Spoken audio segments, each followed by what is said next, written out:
Reid Detmers threw a no-hitter. Let's talk about it next on Fantasy Baseball Today in 5.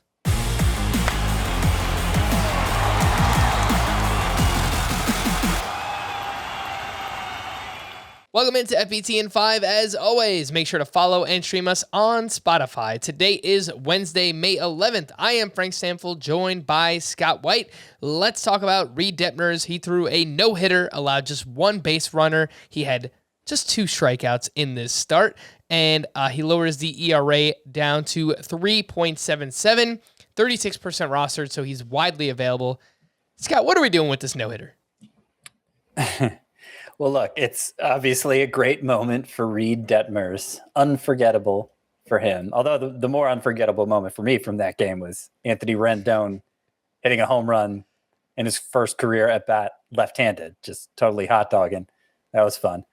But no, for as far as fantasy goes, Reid Detmers, he had only 2 strikeouts in this game.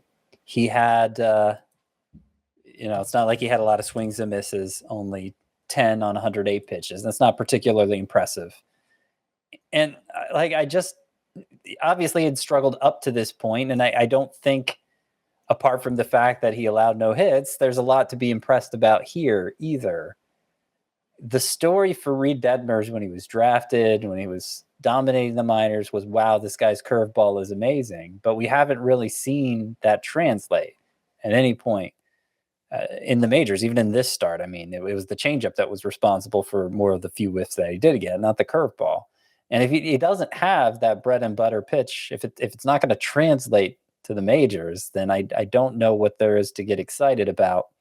I'm not saying you can't pick him up. He's only 36% rostered. I don't know how desperate anyone is for pitching right now, but it wouldn't be an especially high priority for me because I don't see a lot to really get excited about here. All right, I did notice one change in this start. He threw his changeup a season high 22%.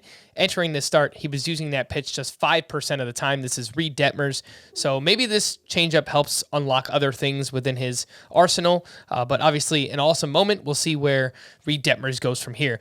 Justin Verlander, a likely Hall of Famer, he nearly threw a no-hitter himself. He took a no-hitter into the 8th inning, gives up a single to Gio Urshela. The final line here, 8 shutout, 1 hit, 2 walks, 5 strikeouts. Scott, for the most part, Justin Verlander hasn't missed a beat. He looks like himself. He's got a 1.55 ERA. However, the strikeouts and the swinging strike rate is down considerably from where we're used to seeing it with Justin Verlander. So what do you make of what he's done thus far? Yeah, well, I mean, it's worth noting strikeout rate on the whole is down, which is not something we've seen in many, many years. So, part of that's the sticky substance ban, and this is the first time we've seen Justin Verlander pitch with that ban in effect. Yeah, the swinging strike rate especially raises an eyebrow for me because it's below 10%. It's not just out of character for Justin Verlander. It is by any measure, just an awful swinging strike rate. And if he begins to struggle, okay, I guess we're going to know why, but he hasn't at all. He's been great. And so, given that he's Justin Verlander and has so few misses on his track record and is going to the Hall of Fame and all of that, and obviously pitching really well, I just can't bring myself to worry about it right now. I just think, you could find a reason to worry about any pitcher. And I don't think this is enough for this particular pitcher to make me worry. All right, 2 pitching prospects who looked pretty good on Tuesday. Kyle Bradish with the Orioles. He went 7 innings, 2 runs, 11 strikeouts to 0 walks up against the Cardinals.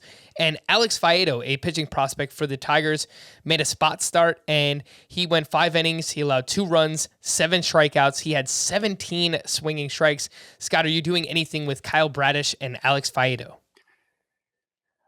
I think they're both, I'm a little more interested in them than Reid Detmers, to be honest. Bradish, I say more interested. I do think I'd add Detmers over Bradish, but I like seeing the strikeouts from Bradish, and he had a ton in the minors as well. Had some control issues down there, but they improved over the course of last season, and now we've seen him turn in a good effort at the major league level. He's likely to stick around too. So,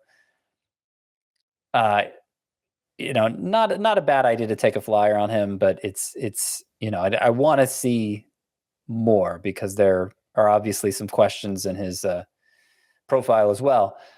Faedo, I would be more interested in even than Bradish, except it's not clear that he is going to stick around. This was his second start. He got sent down in between the two. Casey Mize and Matt Manning both working their way back from injury, and neither has pitched that well, but presumably they would get the nod over Faedo. Faedo is supposed to have a really good slider, and it showed up in this start, granted against the A's. But he had 17 swinging strikes on 83 pitches, 10 on 26 sliders. Former first-round pick.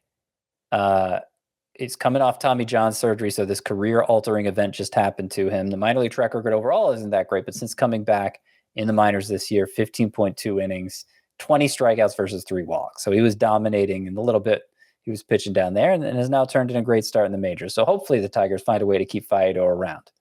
All right. For more extensive fantasy baseball coverage, listen to the Fantasy Baseball Today podcast on Spotify, Apple Podcasts, Stitcher, your smart speakers, or anywhere else podcasts are found. And thanks for listening to Fantasy Baseball Today in 5. We'll be back again tomorrow morning. Bye-bye.